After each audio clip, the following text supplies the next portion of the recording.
As diabetes educators, you know that diabetes management is a complex issue. It involves medication and monitoring, proper food selection, and self-management. And to make it even more complicated, it can be extremely emotional. While education is critical, the resources available to you don't always result in the desired lifestyle changes necessary to manage diabetes effectively. Conversation map tools can help change that by giving you a whole new way to facilitate patient understanding, enabling patients to turn information into action. You now have a powerful new learning approach at your fingertips. This conversation-based, peer-to-peer interaction connects with patients. You'll see them open up, share experiences, bond with the group, and realize that others share their challenges. There can be benefits after just one session, with an end result of better retention of information, which may help ultimately lead to better self-management. The conversation map that is in front of you is designed to engage you in a meaningful conversation about your diabetes.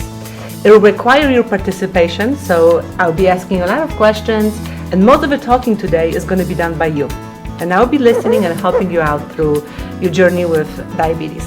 So Brian, what would you like to learn about today? Well, one thing I'd like to know is if I'm sick and I'm getting a fever, is my blood glucose going to go up or is it going to go down? How about you, Eric? Well, I'd like to know how to make healthy choices. I can do it usually for 2 or 3 days, and then I end up traveling, or I just end up, stressing out and eating some candy or something, and I feel like I fall off the wagon. So I'd like to know how to stick with it. We'll discuss this today for sure. How about you, Teresa? I know I'm going to have to start giving myself insulin shots, and that just really scares me. And we will address it as well. We'll talk about it a lot today. Take a look at this map and tell me what you see on this map. Well, I noticed that it's a road, so it's portrayed more as a journey instead of a destination. Definitely. Jesse, what do you see in your corner over there? I see a lot of mixed emotions about how people feel about having diabetes, such as frustration and anger, guilt, and even hope. Yeah, I see the same thing, yes. What else do you see? I see a woman with some physical challenges. She's in a wheelchair. She's got some disabilities. I can see that.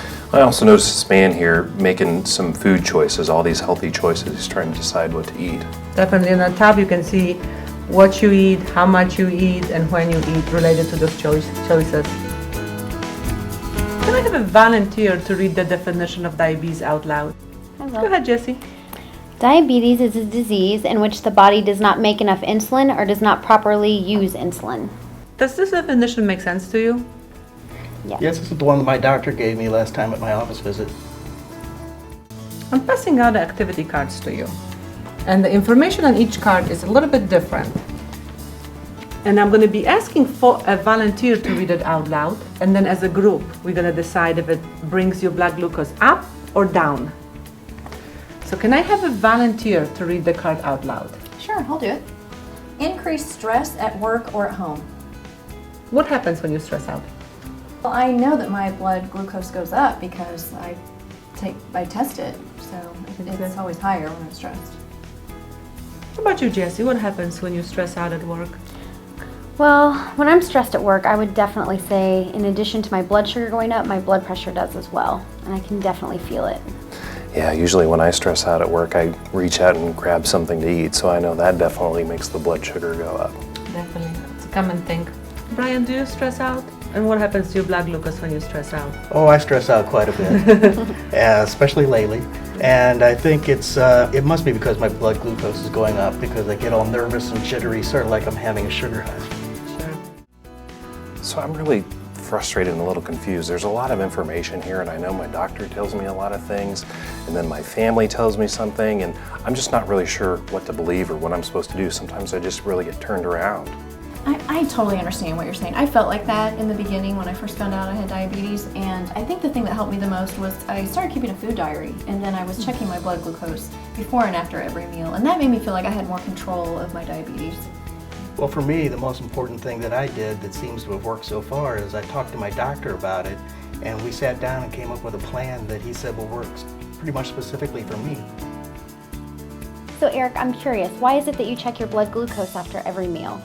Well, I want to be careful about what I eat, so I check my blood sugar to make sure that I haven't eaten too much and that I've also taken the right dose of insulin. I want to be right in try and get into the range that my doctor wants me to be in. So tell me, what are you going to do differently based on all of this information we have learned today? I'm going to give up and finally talk to my doctor about starting on insulin. That's a good plan. It's really good. I know I'm looking forward to coming back next week and talking to you all again. Yeah, we would like to see you. It's going to be nice.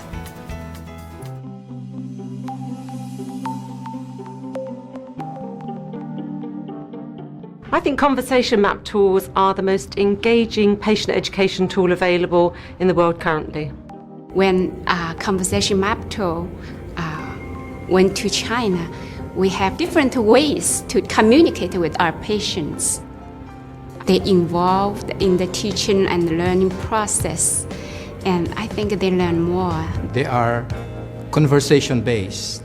When you say conversation-based, we have 3 or 10 people gathered together into a conversation and trying to sort out sharing problems, sharing difficulties, and sharing even solutions to problems that they have encountered in relation to their diabetes.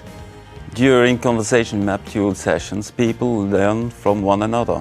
While they are speaking about diabetes, they speak about themselves, about their experiences, and they tell stories to one another. And some stories are very touching. And I had once a young boy, 14 years old, who did come because I invited him. And afterwards, he came to see me to thank me. And it was touching. He said to me, now I understand that I'm not abnormal. I have diabetes like other people have diabetes. The patients open up easier. They open up easier, and you as a healthcare worker get a chance to understand your patients better. That made my day, no, my week and my month.